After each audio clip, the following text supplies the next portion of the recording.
ఏంటి కాస్తైనా ఊపిరి పీల్చుకోగలిగారా? ఉక్కిరి బిక్కిరి దాదాపు ఎన్ని నెలలు 17 నెలలు 17 నెలలు అంటే 100వ రోజు కదా ఆయన చేసింది. అవును, 16 నెలలు అధికారంలోకి వచ్చిన 100వ రోజు చేసినటువంటి చంద్రబాబు నాయుడు గారు చేసినటువంటి కామెంటు ఈ 3 నెలలు తీసేసి దాదాపు 16 నెలలుగా మీ పార్టీని ముఖ్య నాయకుల్ని ఉక్కిరి బిక్కిరి చేసింది. క్యారెక్టర్ అసాసినేషన్ అనేది ఏ స్థాయిలో జరగాలో జరిగిపోయింది. ఇప్పుడు ఛార్జ్ షీట్లో అలాంటివి ఏమీ లేదని సింపుల్గా కోర్టుకు సమర్పించింది సిబిఐ. ఊపిరి పీల్చుకున్నారా? ఈశ్వర్ గారు, ముందుగా మీకు ప్యానెల్లో ఉన్న అందరికీ అట్లానే సాక్షి టీవీ ప్రేక్షకులకు నమస్కారాలు. ఓం నమో వెంకటేశాయ అని చెప్పి స్టార్ట్ చేయాల్సినటువంటి డిబేట్.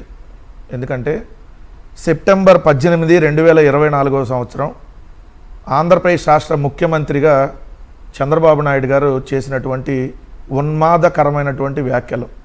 నిజంగా మనిషి పుట్టక పుట్టినవాడు ఎవడు, 300 సంవత్సరాల చరిత్ర కలిగినటువంటి తిరుమల లడ్డు మీద ఇప్పటి వరకు ఎవరో కల్తీ అనే మాటే వాడలా.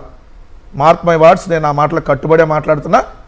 నిజంగా మనిషి అన్నవాడు ఎవడు కూడా తిరుమల లడ్డు కల్తీ అయ్యిందని చెప్పి ఎవడు ఇప్పటి వరకు మాట్లాడలా. కానీ ఒక ముఖ్యమంత్రి హోదాలో ఉండి అదే చిత్తూరు జిల్లాలో జన్మించి ఏదైతే తిరుమల లడ్డులో జంతువుల కొవ్వు, పంది కొవ్వు, గొడ్డు కొవ్వు, చేప నూనెలో, ఇదిగోండి సార్ పేపర్లో వచ్చినటువంటి వార్తలు, ఆయన ఇచ్చినటువంటి స్టేట్మెంట్ సెప్టెంబర్ 18, ఒక మహాకుట్రకి జగన్మోహన్ రెడ్డి గారిని రాజకీయంగా లేకుండా చేయాలి, హిందువులని జగన్మోహన్ రెడ్డి గారికి దూరం చేయాలి, మనం 3 పార్టీలు కలిసి పోటీ చేశాం, ఈవీఎంలు మేనేజ్ చేశాం, అయినా కూడా 40% జగన్మోహన్ రెడ్డి గారికి ఓట్లు వేశారు.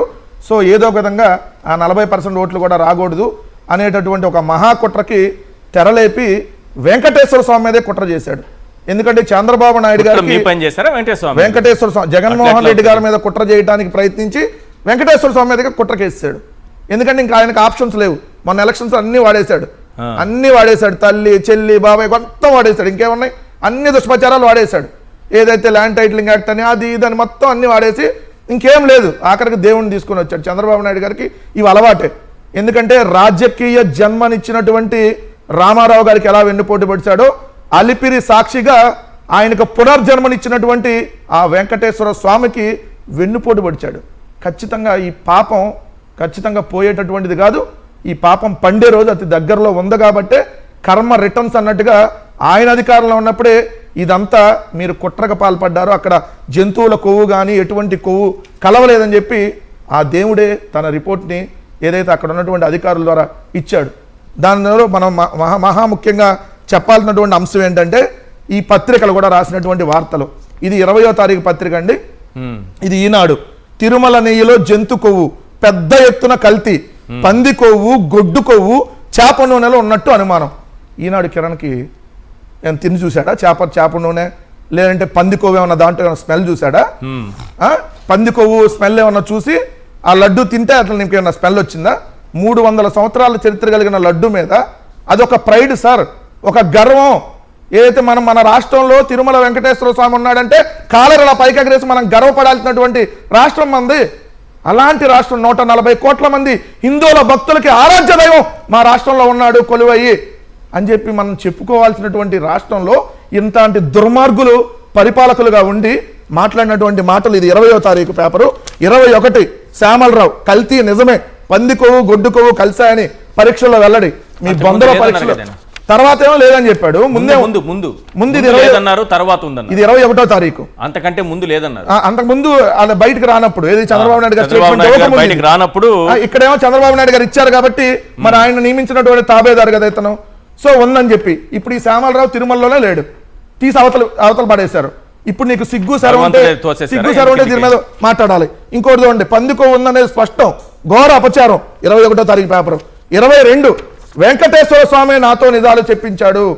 చంద్రబాబు నాయుడు కడుపుకు అన్నం తింటే ఈ స్టేట్మెంట్ మీద కట్టుబడి మరి జంతువుల కొవ్వు, పంది కొవ్వు, గొడ్డు కొవ్వు ఇష్టం వచ్చినట్టుగా ఈరోజు బాధతో మాట్లాడుతూ ఉన్నాం. ఈశ్వర్ గారు ఒక హిందూ మత భక్తుడిగా ఈరోజు బాధతో, ఎందుకంటే మనం ఆ లడ్డూని చెప్పులు వేసుకొని కూడా తీసుకో, మీరు చూస్తుంటారు. అంటే చంద్రబాబు నాయుడు గారు, పవన్ కళ్యాణ్ గారు చెప్పులు వేసుకొని బూట్లు వేసుకొని పూజలు చేస్తారు, ప్రసాదాలు తీసుకుంటారు. కానీ జగన్మోహన్ రెడ్డి గారు ఎప్పుడు కూడా చెప్పులు వేసుకొని ఏ ప్రసాదం కూడా తీసుకోండి. మీరు కాంటే వీడియోలు చూడండి. మనం కూడా అంత ప్రసాదం ఇస్తే చెప్పులు తీసుకుంటాం. కానీ ఇక్కడ చూడండి, తప్పు చేసిన వారు చరిత్రహీనులుగా మిగిలిపోయేలా శిక్షిస్తాం.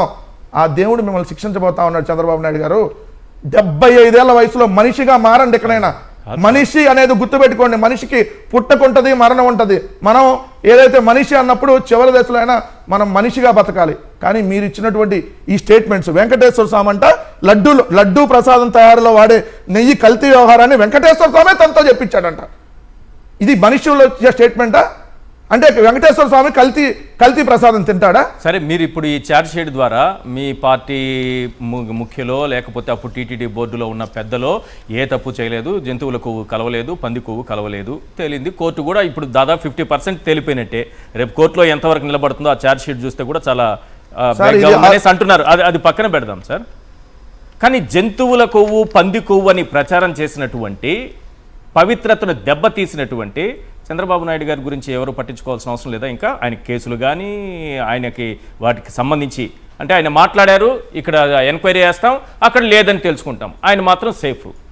సార్ ఇప్పుడు మీరు సేఫ్ అనుకుంటున్నారు. అవును, ఇప్పుడు నేను ఒక మాట చెబుతున్నా, మీరే గరుడ పురాణం గురించి చెప్పారు కాబట్టి కొంతమందికి బతికుండగానే శిక్ష అనుభవిస్తారు, కొంతమంది దాని తర్వాత మీరు అన్న గరుడ పురాణం ప్రకారం శిక్ష అనుభవిస్తారు. మీరు అన్నాక గరుడ పురాణంలో నేను ఎతికితే ఏం శిక్ష అని వైతరణి నది అని ఉంది. అవును, అపవిత్రమైనటువంటి పనులు చేసే వారికి వేసే శిక్ష.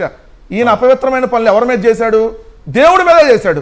సాక్షాత్తు కలియుగ దైవం మీద అపవిత్రమైనటువంటి పనులు చేసినటువంటి వాళ్ళకి వైతరణి నదిలో మలం మూత్రాలతో నిండిన నది, దాన్ని దాటి వెళ్ళేటటువంటి శిక్ష. ఇంతకు మించిన శిక్ష ఇప్పుడు అనుభవించకపోయినా ఎవరు తప్పు చేస్తారండి? చంద్రబాబు నాయుడు గారు అనుకుంటే తప్పు చేసిన వాళ్ళు ఎవరైనా సార్, ఒక ఆయన వచ్చి మెట్లు కడిగాడు కదా, ఆయనకు కూడా అటువంటి శిక్షలు పడాలని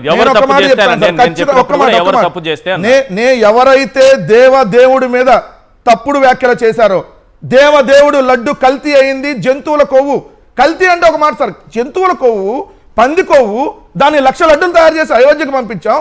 నేను అయాం అన్న అపోలజెటిక్ సనాతన డ్రామా అన్న వాళ్ళకి మరి ఈరోజు మెట్లు గడుగుతారా లేదంటే ఆ గుడి దగ్గర ఉన్న బాత్రూమ్లు గడుగుతారా కూడా సమాధానం చెప్పాలి వాళ్ళు. ఎందుకంటే తప్పు అయింది, మొన్న మెట్లు గడిగాం, ఈ రోజు అంతకంటే పెద్ద తప్పు చేసాం. ఆ రిపోర్టు ఇదిగోండి, మేము రాజకీయంగా జగన్మోహన్ రెడ్డి గారిని ఎదుర్కోలేక ఏదైతే మేము తప్పు చేసామని చెప్పి మరి ఆ గుడి దగ్గర ఉన్నటువంటి బాత్రూమ్లు కడతారేమో సమాధానం ఖచ్చితంగా చెప్పాలి. ఇప్పుడు 2 ల్యాబులు, గుజరాత్ లో ఉన్నటువంటి NDDB ల్యాబు, హర్యానాలో ఉన్నటువంటి NDRI ల్యాబు, 2 ఈరోజు జంతువుల కొవ్వు లాంటివి కానీ ఎటువంటి ఇది కలవలేదు అని ఇచ్చింది.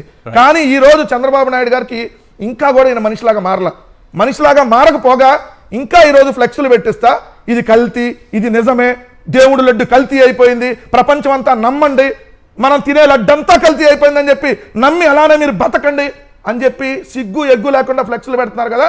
మీకు సుప్రీంకోర్టు చెప్పినా, ఏదైతే రిపోర్ట్లో చెప్పినా, ఎక్కడా లేదని చెప్పినా ఇంకా మీరు కల్తీ అంటున్నారు కదా. ఒకవేళ అదే కల్తీ నిజమైతే ఇప్పుడు ఆ శాంపిల్స్ తీసుకుంది ఎవరిది? మీ హయాంలో వచ్చినటువంటి శాంపిల్స్. ఏఆర్ డైరీకి సంబంధించినటువంటి శాంపిల్స్ జూలై 6 2 ట్యాంకర్లు, జూలై 15 2 ట్యాంకర్లు వెనక్కి పంపారు. ఇది వాడలేదని చెప్పాడు. మళ్ళీ తర్వాత ఇప్పుడు ఆ ఏఆర్ డైరీ నుంచి వైష్ణవి డైరీ ద్వారా దాన్ని మళ్ళీ సప్లై చేశారని చెప్పి సిట్టు చెప్తా ఉంది. సో మళ్ళీ సప్లై చేస్తే చెక్ చేయకుండా మాయిశ్చర్ కంటెంట్ టెస్ట్ కానీ, ఫారెన్ యానిమల్ ఆయిల్ టెస్ట్ కానీ, ఫారెన్ వెజిటబుల్ ఆయిల్ టెస్ట్ కానీ, ఈ 3 టెస్టులు చేయకుండా లోపలికి ఈ ఎవరైతే ఈ నెయ్యి వాడించినటువంటి ఈవో కానీ లేదంటే ఈ ప్రభుత్వం కానీ మరి మీరే ఈ కల్తీని వాడిచ్చి దేవుడికి పెట్టి ప్రజలకు పెట్టారనే దానికి అర్థం. మరి ఈరోజు శిక్ష పడాల్సింది ఎవరికి?